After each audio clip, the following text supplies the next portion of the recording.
guys, welcome back. And there are parts all over the place. 40 HP is hanging out, inverted. Can need as much room as I can get up in here. And we got the 2287 over here. I've already got the heads and the cylinders off. I'll kind of take these over here and show you guys too. If you've never seen the DRD heads, we'll bring them on over here and kind of show you what's going on with them. And you can see what's dirty, what's not, all the fancy goodies that are installed on the heads. Plus, we're also going to be talking about the new Pistons. That's what's tagged in the title of this video. Kind of discussing the JE Pistons. They are a little bit different than the AA Pistons. And I did get this kit, though. This kit came with AA cylinders and new JE Pistons. You can get that directly from AA. Talk about the Total Seal rings. Yep, we got some new rings going in, guys. If you never heard of Total Seal, we got that going on. And a new sticker. A new JE sticker for the JE Pistons going up on the board. Yeah, if you guys didn't know, if you got a sticker out there you want me to add to the board so you can be part of the team, then send it to me, man. The address is in the description of this video if you guys want to send me a sticker. But the big news is, of course, baby has lost her engine. It's gone. Well, she didn't lost it. It's over here. But we got some things to talk about, guys. There's some other stuff I've been looking at that we're gonna possibly work on replacing. And for one, for sure, definitely important whenever you take out your engine, motor, or whatever, that you inspect your throwout bearing and your clutch, because yeah, this throwout bearing is a little bit gross. Mostly, you guys can see kind of it's breaking down on the inside. Got some rust inside of there, and I saw that on the clutch as well. You look at the clutch back here, you can see all the rust that's kind of been like falling out of the dang thing, and there's a bunch of dust inside there as well. So we're going to take apart the pressure plate. We'll take the pressure plate off and take a look at the clutch, see how it's looking. I'm guessing we're going to be ordering a new clutch for sure. And yeah, so what's the news on the 40 HP motor? Well, we're going to be back on that as soon as I get NV back together and back into Goose, because, man, I can't be cruising without my... Well, I can't be cruising on, but I can't be going on without my baby, because I can start to go a little bit crazy, man. You guys know what I'm talking about if you're in love with your cars like I'm in love with mine. But first off, let's go ahead and put that sticker on the board. Add it up here, maybe next to the Potter rockers, because yeah, why not? Cool, cool, cool. Yes. So let me welcome you into the garage, guys. If it's your first time here, this is Goose Bank here, my 2287 Turbo EFI build. Did a whole series on that, went into it. I'm Jason from JWClassicVW, and yeah, we got a lot going on here. Turbo rebuild. This is actually like the second rebuild because I don't know what I did. Probably the tune. Most likely what I'm guessing is my tune was off and we got a little bit too much fuel when I was in boost. Hence the jacking up of the piston cylinders and the rings. The ring has got all kinds of tore up. So let's get into business. Let's turn it around and take a look at the 2287 and talk about kind of like what we're doing today. Okay, so if you're new to this particular build, this motor, it's actually one that I picked up from a buddy of mine. It had already been built, so I didn't build all of the short block side of it, you know, all the insides and everything. That was done by Daryl Howard. Also the guy who did all the turbo jazz, man, when it comes to the piping and the intercooler and the general design when it came to all that coolness that you guys are in love with. So what I've done so far is I've already pulled off the pistons and cylinders off the 3/4 side, kind of cleaned up the surface here a little bit, the mating surface or the deck surface. And let's talk a little bit about what's going on in here. There's their 5.4 rods with Chevy journals inside of here, so that we get a little bit more clearance. Chevy journals as in the crank. It's an 86 wedge mate crank from CB Performance. And that means we got a wedge mate flywheel on the backside, which kind of like there's a tapered fit there. And once they're together, baby, you don't really want to take those apart too often because it's a real pain in the butt. I haven't picked it up yet, but I plan on picking up a Ron Loomis flywheel removal tool that he has for separating that flywheel from this crank, just in case I have to do a rear main seal, which thank goodness, let's knock on some wood in my head, I haven't had to do that yet. If you guys didn't know yet or not as well, Right here on the front side, let me take you off the tripod for 1 second. Here we go. Moving around, trying to keep it nice and steady. I had to have this welded up because I jacked up the threads on this at one point, and thank goodness, it's a great weld. It's been holding up fantastic, no leaks there. This motor, or engine, sorry guys, engine also has a Autocraft 1.5 stage oil pump on it, which means that it pumps and also siphons, siphoning from this side. This side of the pump siphons, so we're pulling from the bottom of the oil fill. This has an expanded oil tank on the bottom side here. That is also made by Daryl. Pretty fancy, pretty fancy. So it pulls through a 10AN pickup into the pump side here, and then it goes and pushes out this side over here. And this goes out to the fuel oil filter and then out to the oil cooler. This side here, like I told you, is this is also a pumping side. This is the siphoning side.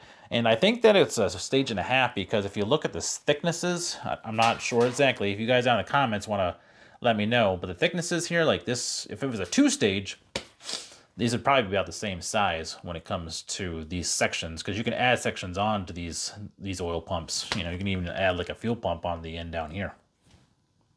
So yeah, this engine has all of the race goodies, man. It's got a DRD cam, DRD lifters.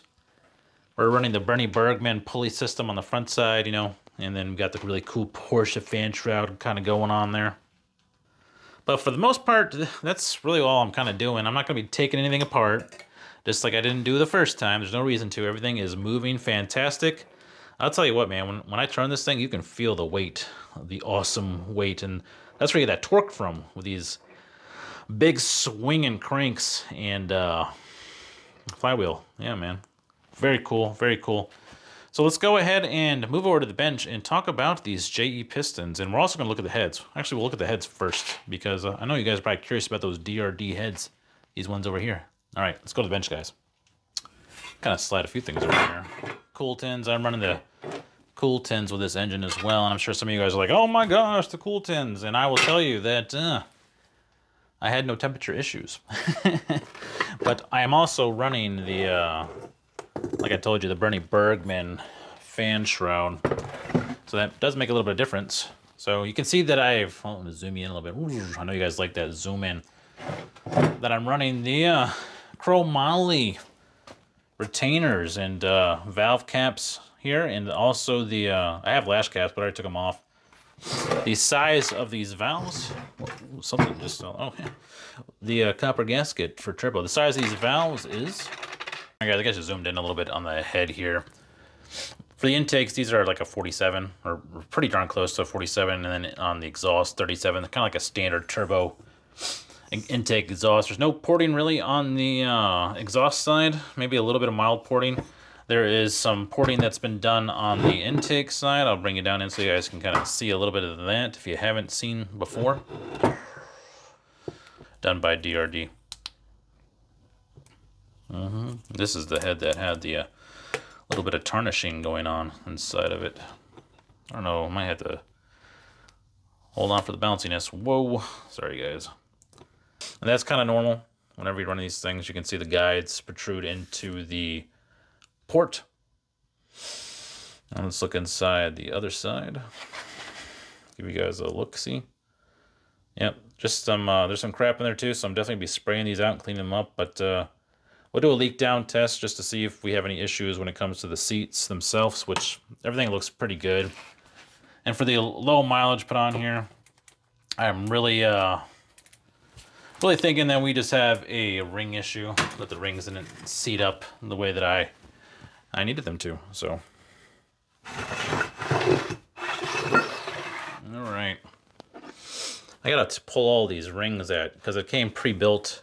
Most things from AA, or most piston cylinder kits from AA come pre-built. So I gotta remove all these rings because we're doing, of course, the Total Seal rings. Plus, we're sending these out to be coated.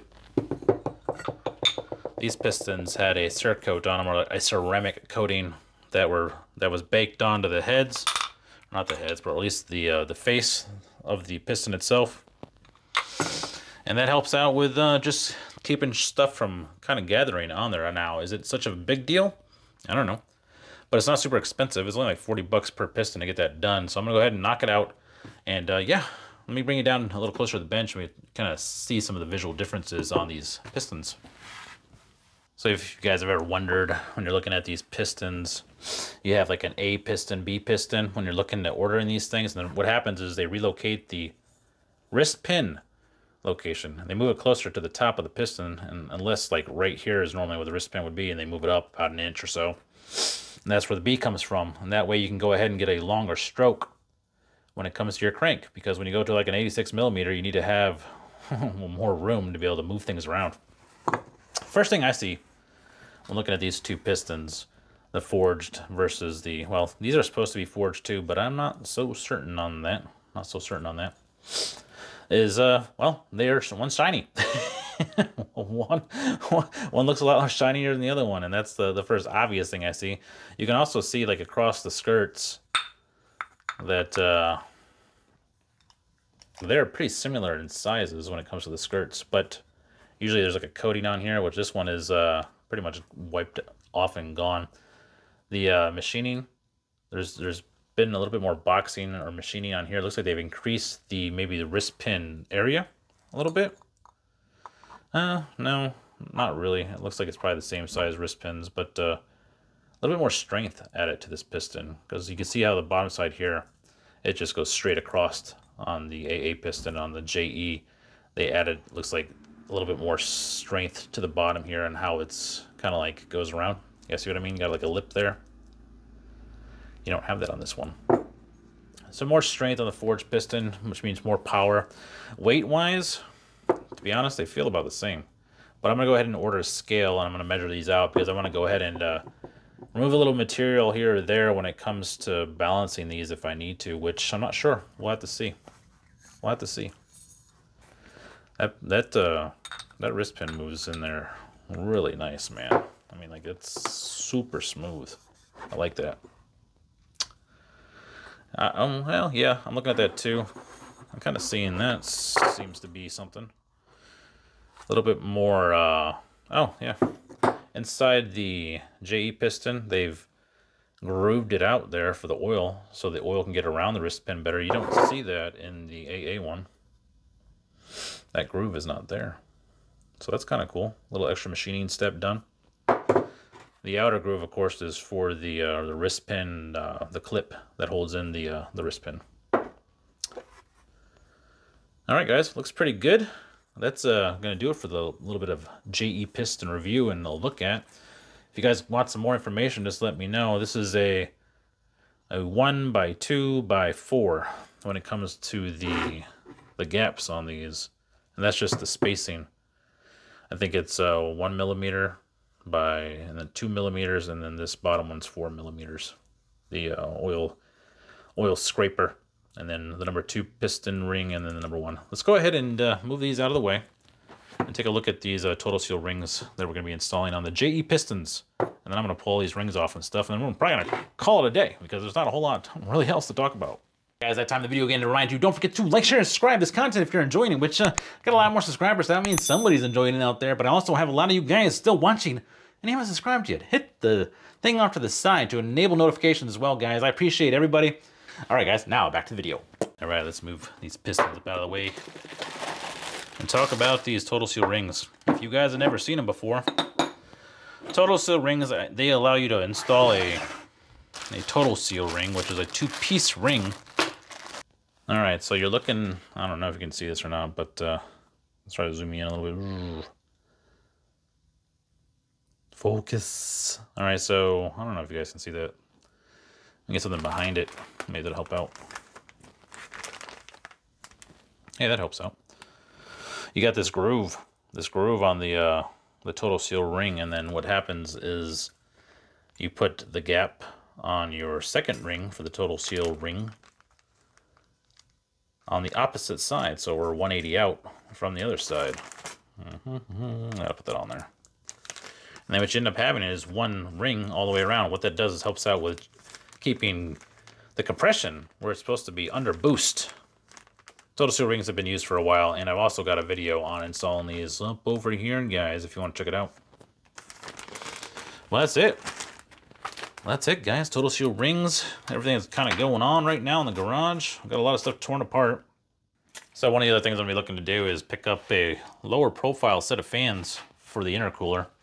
Kind of want to see if I can get a little bit more air on the back side, because right now I got 2 fans. These are, I think, 7¼ inch fans, but they are a little too thick and they press into the back side of the firewall, and I don't really like that. So I'm going to see if I can pick up some lower profile fans for the intercooler, or when I get my 3D printer, make up my own kind of setup on the back side here, which would be super neat. All kinds of stuff sitting up here, guys. Just kind of chilling out, waiting for reassembly. I also have to send out the alternator, which is kind of hiding down here. The Bernie Bergman alternator, I got to send that out to have rebuilt. It's got some bearing noise that I don't like. And yeah, that's about it for today, guys. Pretty short video this weekend. Lots of stuff going on. I've been really busy taking care of, you know, other people's cars, my children. And yeah, man, I got loads of work in front of me. My buddy Daryl is also making up some torque plates for me, which is going to be pretty cool. I'll be able to torque down the new cylinders back there, those new cylinders back there, torque them down before I do the honing. I'm going to use a stone hone this time.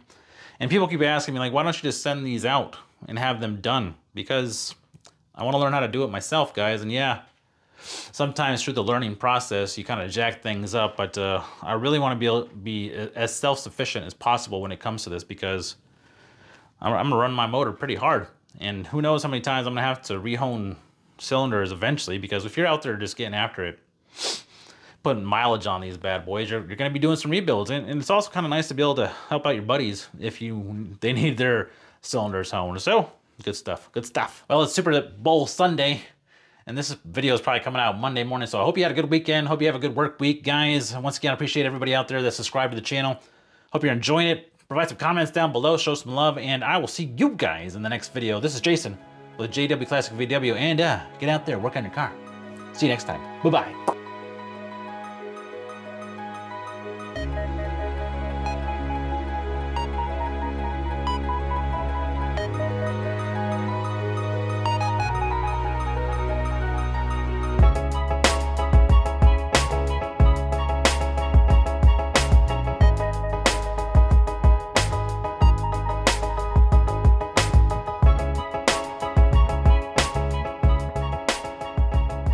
Oh yeah, total shameless plug here, guys. Don't forget to check out the website.